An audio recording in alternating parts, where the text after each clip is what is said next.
கர்த்தராகிய இயேசு கிறிஸ்துவின் இனிய நாமத்தினாலே இந்த மாலை நேர ஆராதனைக்கு உங்கள் அனைவரையும் கால்வரி கிரேஸ் பைபிள் சபையின் மூலமாக வரவேற்கிறோம். கடந்த 4 வாரங்களாக ஆண்டவர் சிலுவையின் பாடுகளை கொண்டதான செய்திகளை கேட்டுக்கொண்டு இருக்கிறோம். தொடர்ந்து இந்த வாரமும் அவருடைய செய்தியை கர்த்தருடைய தாசன் மூலமாக கேட்க இருக்கிறோம். கேட்கப்படுகிற செய்தியானது நம்முடைய வாழ்க்கையிலே மாற்றத்தையும் மனம் திரும்புதலின் நிச்சயத்தையும் கொடுக்கும்படி கிரியைகளை செய்வாராக. ஜெபம் செய்வோம். எங்களை நேசிக்கிற அன்புள்ள இயேசு சுவாமி, இந்த அருமையான மாலை வேலைக்காக உம்மை நன்றியோடு கூட துதிக்கிறோம். கர்த்தர் கிருபையாக சுவாமி, கடந்த நாட்களிலே உம்முடைய பிரசனம் கூட இருந்தது போல சுவாமி, இந்த நாளிலும் சுவாமி உம்முடைய கிருபை கூட இருக்கணுமா ஜெபிக்கிறோம். விசேஷமாக உம்முடைய தாசன் மூலமாக சுவாமி சிலுவையை குறித்ததான காரியங்களை நாங்கள் கேட்டு வருகிறோம் சுவாமி. ஒவ்வொரு முறையும் சுவாமி நாங்கள் கேட்கிற செய்தியானது எங்களுடைய வாழ்க்கைக்கு சுவாமி நாங்கள் பிரயோஜனமாக இருக்க எங்களுக்கு கற்றுத்தரணுமா ஜெபிக்கிறோம் சுவாமி. கர்த்தாவே, நீ சிலுவையிலேயே சுவாமி பட்ட கடினமான அந்த காட்சிகளை நாங்கள் பார்க்கிற வேளையிலே எங்களுடைய வாழ்க்கையிலே சுவாமி நாங்கள் செய்த அக்கிரமங்களிலும் பாவ நிமித்தமாக நீர் கர்வாலிலே சுவாமி நீர் செய்த சாக்ரிஃபைஸ்க்காக கர்த்தாவே காரியங்களை நினைத்து நாங்கள் மிகவும் கர்த்தாவே நாங்கள் கஷ்டப்படுகிற ஒரு சூழ்நிலைக்குள்ளாக நீர் ஏற்றுக்கொண்டீர். அப்படி இருந்தாலும் சுவாமி உம்முடைய விலையேறப்பட்ட உம்முடைய இரத்தமானது எங்களுடைய பாவங்களை கழுவி சுத்தப்படுத்தினீர் சுவாமி. கர்த்தாவே, இந்த உலகத்திலே சுவாமி நாங்கள் வாழ்கிற நாட்களிலே சுவாமி எங்களுடைய சுய சித்தத்தின்படி நாங்கள் வாழ்கிறோம். ஆனாலும் சுவாமி அதனுடைய காரியங்களை சுவாமி நாங்கள் புரிந்து வாழ உதவி செய்யும். உடைய ரட்சிப்பின் அனுபவத்தை கொண்ட மக்களாக நாங்கள் வாழ எங்களுக்கு கற்றுத்தரணுமா ஜெபிக்கிறோம்.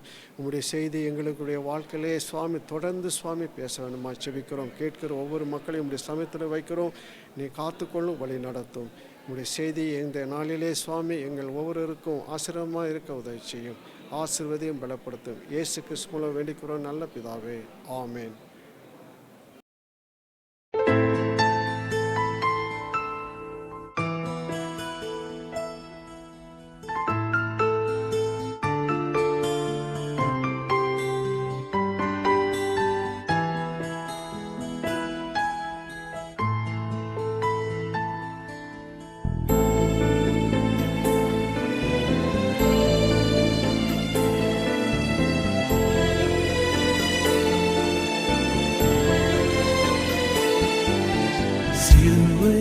சுமந்த உருவம் சிந்தின ரத்தம் புரண்டோடியே நதி போலவே பாய்கின்றதே. நம்பி இயேசு அண்டை வா, நம்பி இயேசு அண்டை வா.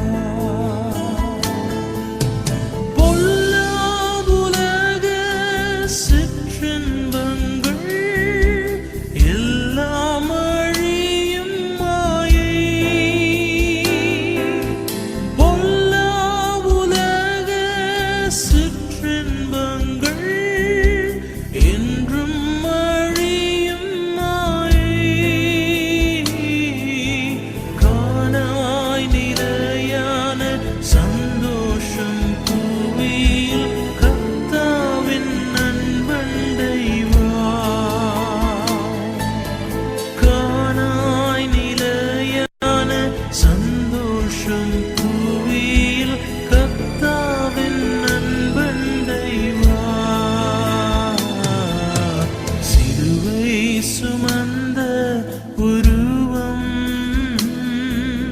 சிந்தின ரத்தம் புரண்டோடியே நதி போலவே பாய்கின்றதே. நம்பி இயேசு அண்டை வா, நம்பி இயேசு அண்டை வா.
ஆதாயமாக்கியும் லாபம் ஒன்றும் இல்லையே. சிலுவை சுமந்த உருவம்,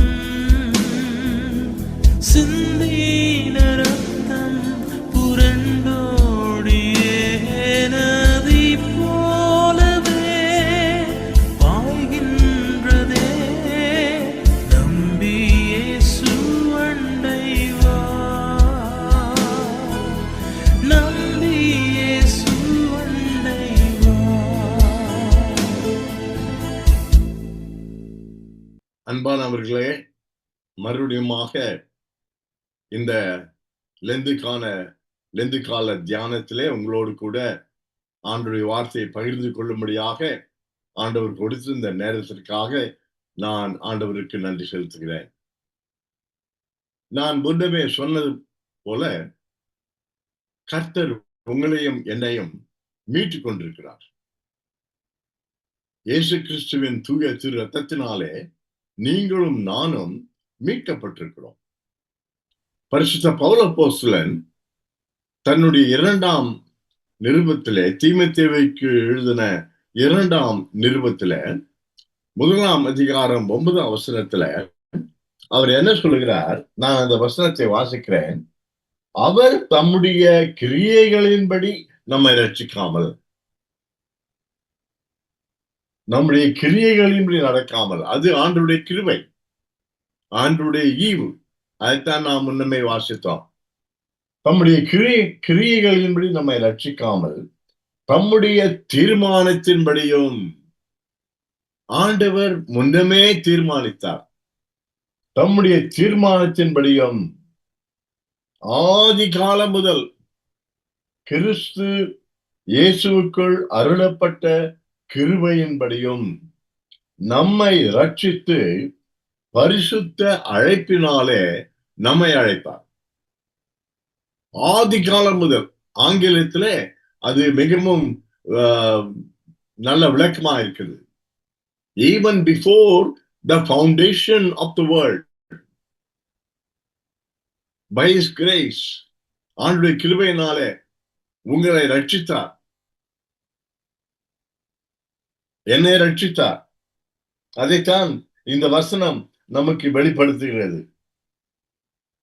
நம்மை ரட்சித்தார், நம்மை ரட்சித்து பரிசுத்தப்படுத்துகிறார், நம்மை அவர் பரிசுத்தப்படுத்துகிறார். தூய ஆவியானவராலே நமக்கு, நாம் ரட்சிக்கப்பட்ட பொழுது நமக்கு நிரந்தரமாக நம்முடைய வாழ்க்கையிலே கொடுக்கப்பட்ட இந்த பரிசுத்த ஆவியானவராலே நம்மை பரிசுத்தப்படுத்துகிறார். பரிசுத்தப்படுத்துதல் என்றால் என்ன?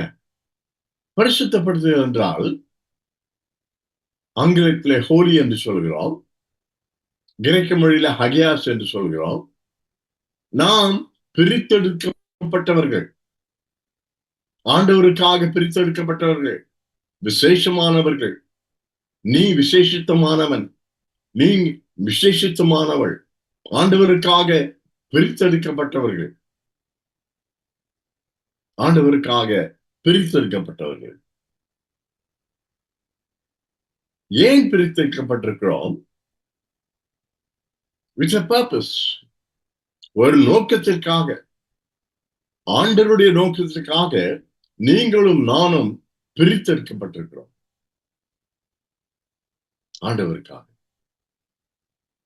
ரோமருக்கு நிருபம் 8ஆம் அதிகாரம் 28ஆம் வசனம் மிக எல்லாருக்கும் தெரிந்த ஒரு வசனம்.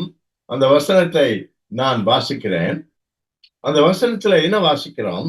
ரோமர் 8ஆம் அதிகாரம் 28ஆம் வசனம். உங்களுடைய வேத புத்தகம் போனால் இந்த வசனங்களை நீங்கள் அண்டர்லைன் பண்ணிக்கொள்ளுங்க.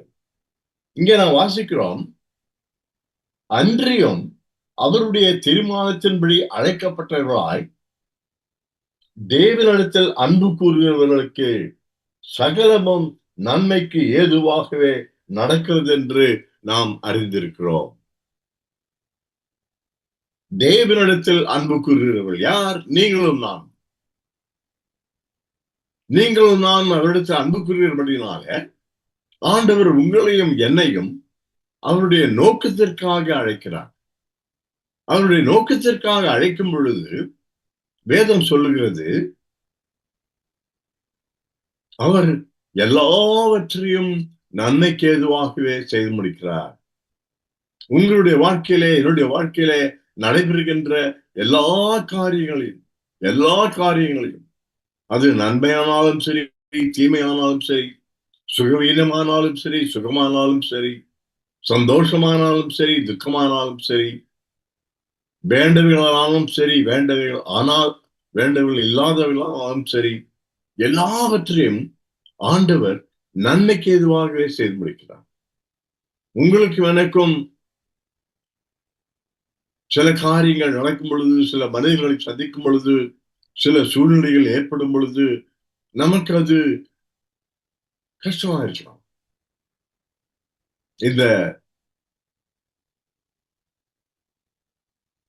அதை நாம் ஆங்கிலத்தில் சொல்லும் பொழுது எம்ப்ராய்டரி சொல்கிறோம்.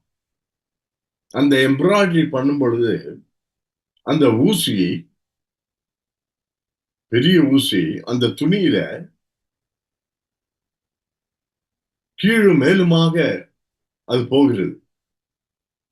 ஒரு பக்கத்திலே பார்க்கும் பொழுது இங்கும் அங்குமாக செல்கிறது. அது குத்தப்படுகிறது, மறுபடியும் குத்தப்படுகிறது, இங்கும் அங்குமாக செல்கிறது. நமக்கு ஒன்றுமே புரியவில்லை. ஆனால் அந்த எம்ப்ராய்டரி பண்ணுகிறவர்கள் அடுத்த பக்கத்தை நமக்கு திரும்பி காட்டும் பொழுது முடிவில ஒரு அழகான சித்திரம் அங்கே இருப்பதை நாம் பார்க்கிறோம். அப்படித்தான் ஆண்டவர் உங்களுடைய வாழ்க்கையிலும் என்னுடைய வாழ்க்கையிலும் தமது நோக்கத்திற்கென்று நம்முடைய வாழ்க்கையில எல்லாவற்றையும் நன்மைக்கு ஏதுவாகவே செய்து, அதான் ஆண்டவருடைய சுத்த கிருபை. அவருடைய கரங்களிலே நாம் அடங்கி இருக்கும் பொழுது ஆண்டவருடைய சுத்த கிருபையினால எல்லாவற்றையும் நன்மைக்கு ஏதுவாகவே செயல்படுகிறார், நமது நோக்கத்திற்கென்று. அதைத்தான் எரேமியா தீர்க்கதரிசியின் புஸ்தகம் 18ஆம் அதிகாரம் 4 5 6 வசனங்களிலே நாம் வாசிக்கிறோம். அங்கே ஜெரேமியா தீர்க்கதரிசி ஒரு ஒரு குயவனின் வீட்டுக்கு செல்லும்படியாக அவர் அழைக்கப்படுகிறார். உங்களுக்கு தெரிந்த வசனம் தான் எரேமியா தீர்க்கதரிசியின் புஸ்தகம் 18ஆம் அதிகாரம் 4 முதல் 6 வசனங்கள். குயவன் வரைந்து கொண்டிருந்த பொழுது மண்பாண்டம் அவன் கையிலே கெட்டு போயிற்று. அப்பொழுது அதை திரும்பவும் செய்யும்படிக்கு தன் பார்வைக்கு சரியாய் கண்டபடி குயவன் அதை திரும்ப வேறே பாண்டமாக வரைந்தான். அதே போலத்தான் ஆண்டவனுடைய வாழ்க்கையில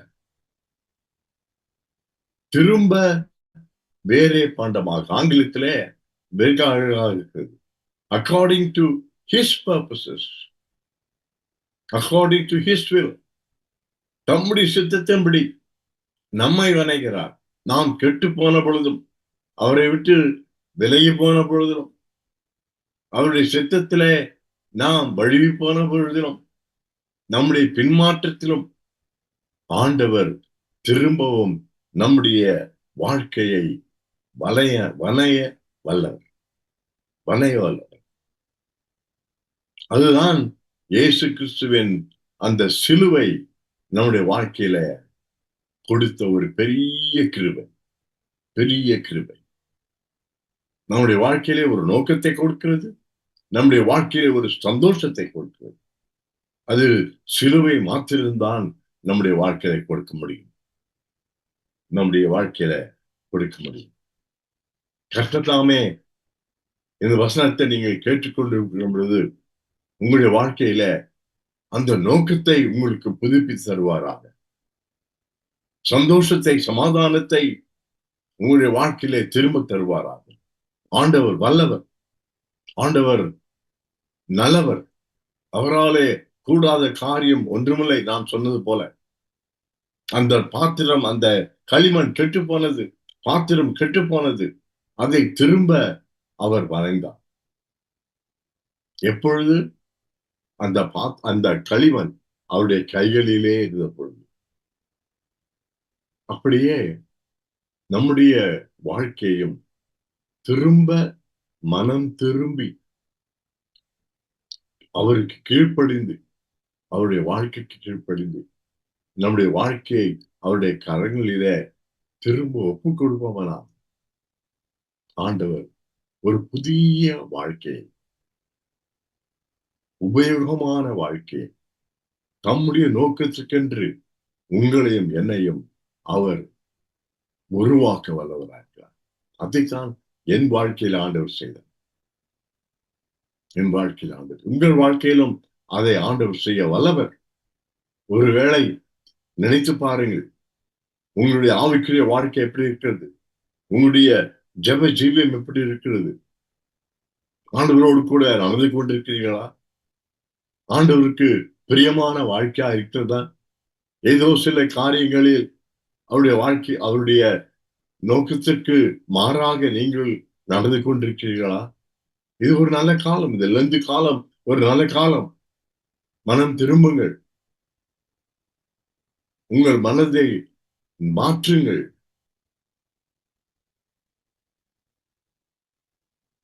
மனம் திரும்புவது மட்டுமல்ல, கீழ்ப்படியுங்கள். கீழ்ப்படிந்து அவருடைய கரங்களுக்குள்ளே அடங்கிருங்கள். கர்த்தர் பெரிய காரியங்களை செய்ய வல்லவராயிருக்கிறார். அவருடைய நோக்கத்துக்கென்று உங்களை ஆசீர்வதிக்கத்தக்கதாக. எனக்கு தெரியாது, நீங்கள் ஒருவேளை என்று என்னுடைய வார்த்தைகளை கேட்டுக் கொண்டிருக்கும் பொழுது ஒருவேளை உங்களுடைய வாழ்க்கையில சமாதானம் இன்மை இல்லாமல் இருக்கலாம், உடைந்து போனவரா இருக்கலாம். மனதில் ஒருவேளை மனைவி கணவனுக்குள்ள அந்த உறவு சிறிது மனக்கசப்பா இருக்கலாம். சில பேர் பிரிந்து போயிருக்கலாம். பிள்ளைகளோடு கூட மனக்கசப்பு, பெற்றோரோடு கூட மனக்கசப்பு, உங்களுடைய நண்பர்களோடு கூட மனக்கசப்பு. அன்பானவர்களே, மனம் திரும்பி கீழ்ப்படிகளோடு கூட அவருடைய கரங்களில தொடர்ந்து நீங்கள் உங்களை ஒப்புக் கொடுக்கிறீர்கள். கர்த்தர் அதிசயமான காரியங்களை செய்யவர், பெரிய காரியங்களை செய்யவர். என்னுடைய ஜெபம், உங்களை கர்த்தர் அதிகமாய் ஆசீர்வதிக்கும். சந்தோஷத்தை, சமாதானத்தை நிறைவாய் கொடுக்க வேண்டும். உங்களுடைய வாழ்க்கையை தொடர்ந்து அவருக்கென்று வாழத்தக்கதாக கர்த்தர் கிருபை புரிகிறார். கர்த்தர் கிருபை புரிகிறார். அன்பானவர்களே, இன்னொரு ஸ்லாக்கியத்தில் நமக்கு ஆண்டவர் கொடுத்தார். நாம் இந்த 4 வாரங்களாக இதைத்தான் சிந்தித்துக் கொண்டிருக்கிறோம். ஆண்டவராக இயேசு கிறிஸ்துவின் சிலுவையின் மரணத்தின் மூலமாக நீங்களும் நானும் அவரிடத்துல பாவ மன்னிப்பை பெற்றிருக்கிறோம். ஆண்டவர் நம்மை நீங்கள் குற்றமற்றவர்கள் என்று தீர்த்து விட்டார். மட்டுமல்ல, பரிசுத்த ஆவியானவரை நம்முடைய வாழ்க்கையில, நம்முடைய உள்ளத்தில தொடர்ந்து இருக்கும்படியாக கிருபை புரிந்தார். அதே பரிசுத்த ஆவியானவர் நம்மை தொடர்ந்து ஆவிக்குரிய வாழ்க்கையிலே வளரும்படியாக, இயேசு கிறிஸ்துவை போல மாறத்தக்கதாக, நம்முடைய மனம் புதிதாகத்தக்கதாக அந்த பரிசுத்த ஆவியானவர் நம்முடைய உள்ளத்திலே, நம்முடைய வாழ்க்கையில தொடர்ந்து கிரியை புரிந்து கொண்டிருக்கிறார். அது மட்டுமல்ல, நாம் பார்த்தது போல அவர் நம்மை மீட்டுக் கொண்டது மட்டுமல்ல, ஒரு புதிய உறவை, அவரோடு கூட ஒரு புதிய உறவை நமக்கு கொடுத்திருக்கிறார். பரிசுத்த வாழ்வை வாழத்தக்கதான கிருபையை கொடுத்திருக்கிறார். இதுவரை 7 காரியங்களை பார்த்தோம். இப்பொழுது இந்த நாளில இன்னொரு கிருபையும் கூட நாம் பார்க்கிறோம். அது என்னவென்றால், ஆண்டவருடைய சன்னிதானத்துல தைரியமாக நாம் செல்லத்தக்கதான் ஒரு கிருபையை ஆண்டவர் கொடுத்திருக்கார். அதைத்தான் எபிரேயர் நிறுவனத்துல நான் வாசிக்கிறேன். With confidence we can enter into his presence. We have access to God's presence. It's because of Jesus Christ. Because of the death of Jesus Christ. ஜெபத்தின் மூலமாக அவருடைய சன்னிதானத்துல நாம் எப்பொழுதும் எந்த வேளையிலும் செல்லத்தக்கதான கிருபையை கர்த்தர் நமக்கு கொடுத்திருக்கார். உங்களுடைய ஜெப வாழ்க்கை எப்படி இருக்குது? நான் சொன்னது போல எந்த சூழ்நிலையிலும் எந்த நேரத்திலும் அவருடைய பிரசன்னத்திலே சென்று நம்முடைய இருதயத்தை ஊற்றிவிடத்தக்கதான் ஆண்டவர் நமக்கு கிருபை கொடுத்திருக்கிறார். ஆண்டவர் கிருபை கொடுத்திருக்கிறார். அந்த கிருபையை நீங்கள் உபயோகப்படுத்துறீர்களா? உபயோகப்படுத்திக் கொண்டிருக்கிறீர்களா? வேறு எவருக்கும் கொடுக்கப்படாத சாக்கியம் உங்களுக்கும் எனக்கும் தான் கொடுக்கப்பட்டிருக்கிறது. மனிதர்களுக்கு தான் அந்த சாக்கியம், மிருகங்களுக்கு அல்ல, மற்ற ஜீவ பிராணிகளுக்கு அல்ல, மனிதர்களுக்கு தான் விசேஷமாக உங்களுக்கும் எனக்கும் ஆண்டுடைய பிள்ளைகளாக கர்த்தர் கொடுத்திருக்கின்ற ஒரு கிருபை. கர்த்தர் கொடுத்திருக்கின்ற ஒரு கிருபை. அவருடைய சன்னிதானத்துல தைரியத்தோடு கூட நாம் செலுத்திக்கலாம். ஆண்டவர் இந்த கிருபையை நமக்கு கொடுத்திருக்கிறார். உங்கள் ஆவி, ஆத்மா, சரீரம் முழுவதும் குற்றமற்றதாய் இருக்கும்படியாக காக்கப்படுவதாக அவருடைய வருகை மட்டும் என்று 1 தெசலோனிக்கேயர் 5 அதிகாரம் 23, 24 வசனங்களிலே நாம் வாசிப்பது போல கர்த்தர் கிரியை செய்கிறார். ஆனால் உங்களுடைய என்னுடைய பொறுப்பு, உங்களுக்கும் எனக்கும் கொடுக்கப்பட்டிருக்கின்ற அந்த கிருபை, அந்த உரிமை என்னவென்றால் அவருடைய சன்னிதானத்துல தைரியமாக என்ன தேவையானாலும் சரி, என்ன காரியமானாலும் சரி, என்ன சூழ்நிலையானாலும் சரி, ஜெபிக்குமாறு பார்த்தீர்கள். ஜெபமே ஜெயம், ஜெபமே ஜெயம். அந்த ஸ்லாக்கியம் உங்களுக்கு எனக்கும் கொடுக்கப்படுகிறது. உங்களுக்கு எனக்கும் கொடுக்க மறுபடியுமாக அந்த ஜெப வாழ்க்கை எப்படி உறுதிப்படுகிறது? உங்களுடைய என்னுடைய வாழ்க்கை எப்படி உறுதிப்படுத்தப்படுகிறது? உங்களுடைய என்னுடைய வாழ்க்கை ஒரு அந்த ரயில்வே தண்டவாளம் இருக்குது இல்லையா, 2 தண்டவாளங்கள் அதே போல் இருக்குது. எப்படி என்றால், ஒன்று சர்வ வல்லமையுள்ள ஆண்டவருடைய கிருபை, இன்னொன்று உங்களுடைய என்னுடைய பொறுப்பு. ஆங்கிலத்துல தி sovereignty of God and the responsibility of man. These two should run parallel. இந்த இரண்டும் பேரலாக போக வேண்டும். சிறிது மாற்றம் என்றாலும் உங்களுடைய வாழ்க்கையாகிய அந்த ட்ரெயின், அந்த ரயில் டீரெயில் ஆயிடும், போக முடியாது, வாழ்க்கை ஓடாது. எப்பொழுது உங்களுடைய வாழ்க்கை சர்வ வல்லவருடைய கிருபையிலிருந்து, அவருடைய சித்தத்திலிருந்து சிறிது விலகினால், இந்த ரயில்வே ட்ராக் இன்ஸ்பெக்ட் பண்றவங்க இருப்பாங்க, அவங்க என்ன பண்ணுவாங்க, டெய்லி எப்போ ஒரு நாள் அல்ல, டெய்லி ஒரு சில மைல்கள் அவருக்கு கொடுக்கப்பட்டிருக்கும். தினந்தோறும் ஒரு பெரிய சுத்தி எடுத்துக்கின்னு அவங்க இந்த ட்ராக்ல நடப்பாங்க. நடந்து அங்க இருக்கின்ற கற்களை சரி பண்ணுவாங்க, அங்க இருக்கின்ற ஆணிகளை செவ்வாய்ப்படுத்துவார்கள், அந்த டைப் பண்ணுவாங்க. எதுக்கு? அந்த உடன் பிளாங்க்ஸ், அந்த 2 ரயில்வே தண்டவாளங்களையும் இணைக்கின்ற அந்த உடன் பிளாங்க்ஸை இன்டாக்டா பண்றதுக்கு, உறுதியா இருக்கத்தக்கதாக எல்லாவற்றையும் அட்ஜஸ்ட் பண்ணிக்கொண்டே போவார்கள், ஒவ்வொரு பிளாங்க். அதே போலத்தான் அந்த உடன் பிளாங்க் தான் ஃபெய்த்.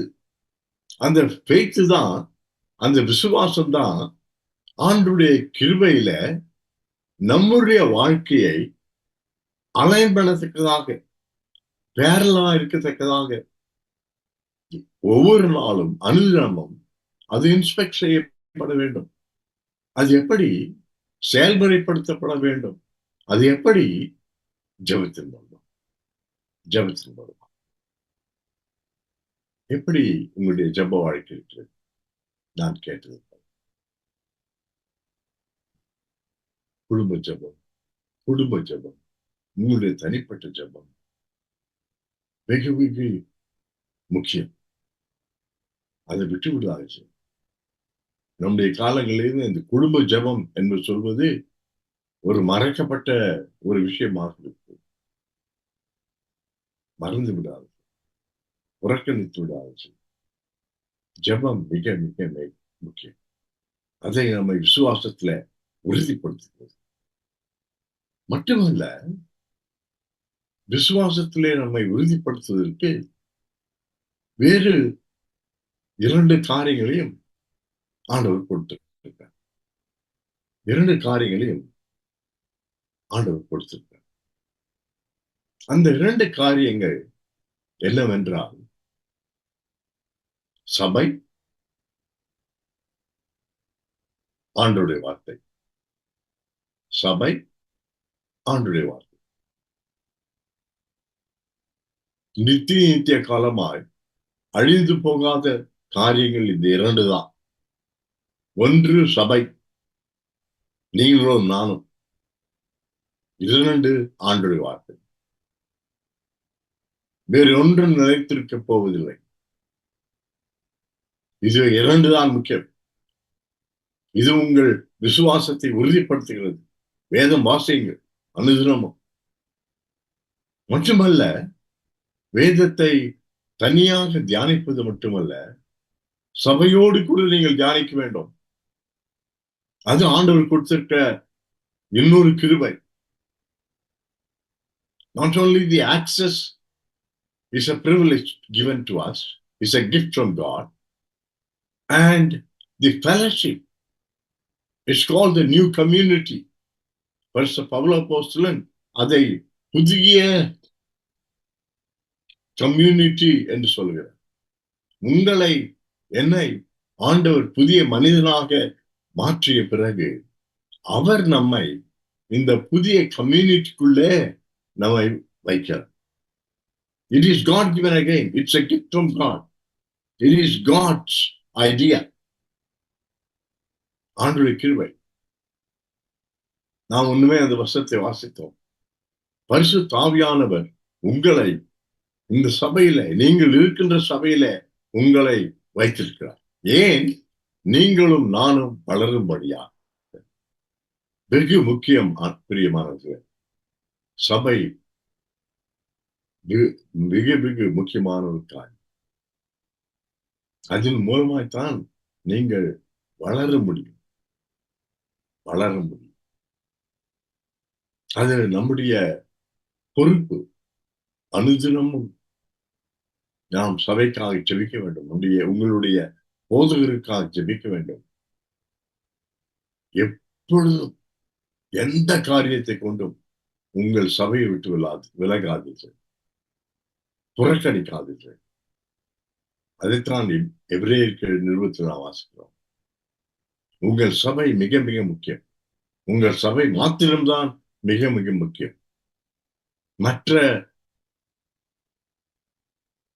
இந்த தொலைக்காட்சிகளில, இந்த சமுதாய என்ன சொல்றது, இந்த ஆன்லைன் டிவி, சோசியல் மீடியா, அவர்களின் மூலமாக வருகின்ற பிரசங்கங்கள், போதனைகள் அல்ல. உங்களுடைய போதனைகள் மூலமாய் உங்களுக்கு கொடுக்கப்படுகின்ற அந்த வேத உபதேசங்களை நீங்கள் கேளுங்கள். கேள்விகளை அவரிடத்தில் கேளுங்கள். இந்த சமூக வழிபாட்டின் மூலமாய் வருகின்ற இந்த போதனைகளுக்கு நீங்கள் விழுந்து போகாதீர்கள். உங்கள் சபை முக்கியம். ஏனென்றால் அதன் மூலமாய்த்தான் நீங்கள் வளர முடியும். அது ஆண்டவர் கொடுத்த ஈவு. வளர்வது மட்டுமல்ல, அதன் மூலமாய் நீங்கள் மற்றவர்களோடு கூட மற்றவர்களுக்காக வாழ முடியும். God has saved us so that we can do good works.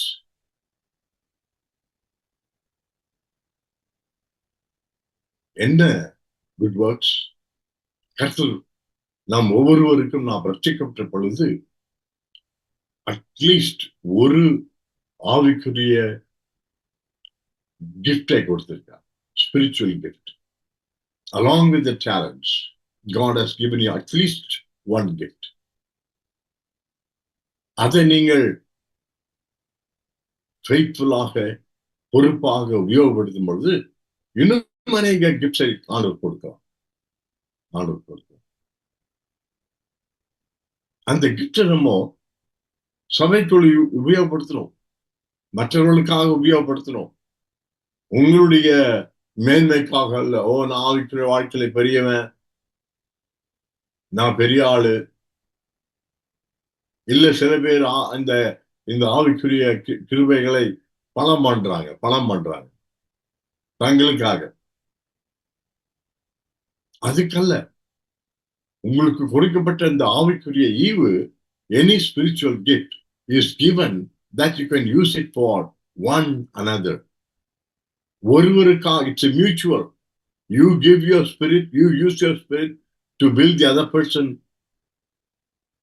நீங்கள் மற்றவர்களுக்காக உங்கள் ஆவிக்குரிய ஈவை உபயோகப்படுத்தும் பொழுது அவர்கள் உங்களுக்காக அவருடைய ஈவை உபயோகப்படுத்துகிறார்.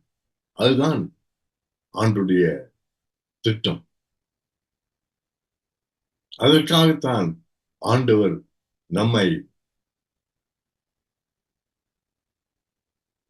ரட்சித்தார். ஒரு பகுதி.